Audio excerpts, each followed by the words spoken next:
చర్చికి వెళ్తుంటావా? ఎవరు మీ పాస్టర్ గారు? అమ్మా అమ్మా అమ్మా మీరు నెలకి ఎన్నిసార్లు వెళ్తారు చర్చికి? వారం ఆదివారం. మీకు ఎంతమంది అమ్మ పిల్లలు? వాళ్ళు వస్తారా చర్చికి? అంటే నరకానికి పోతారా వాళ్ళు? కాదు కాదు తల్లి, ఈ గడుపును గుర్చి పాపం వాళ్ళు నరకానికి పోవాల్సిందా? అవునమ్మా, ఇప్పుడు చెప్పడమే నా ధర్మం, వినకపోతే వాళ్ళ కర్మం. ఇప్పుడైతే యేసు నమ్మకపోతే నరకమే అంటావా?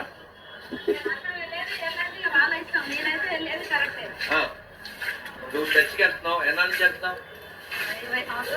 20 ఏళ్ళ నుంచి. ఇప్పుడు గుడికి వెళ్ళే వాళ్ళు, మసీద్కి వెళ్ళే వాళ్ళంతా నరకానికి వెళ్తారా? వాళ్ళనే కాదమ్మా, యేసు నమ్మకపోతే ఏమవుతుందంటావు? అంతేనా? మరి ఇప్పుడు మసీద్లోకి వెళ్ళే వాళ్ళందరూ కాదు. ఇప్పుడు మేము వెళ్ళాం చర్చికి, అంట్లు కావాల్సి తోముకోలేదు అంతా పోసి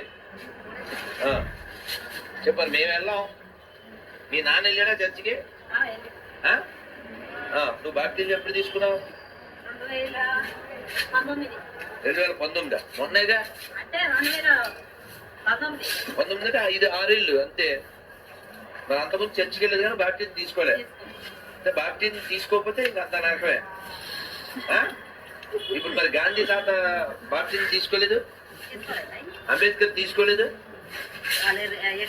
సుభాష్ చంద్రబోస్ తీసుకోలేదు, నా తాత తీసుకోలేదు. నిర్ణయం కాదు, పర్లేదంటావా? కాదు మా, ఇప్పుడు యేసుని నమ్మినా పర్వాలేదా, నమ్మపోయినా పర్వాలేదా?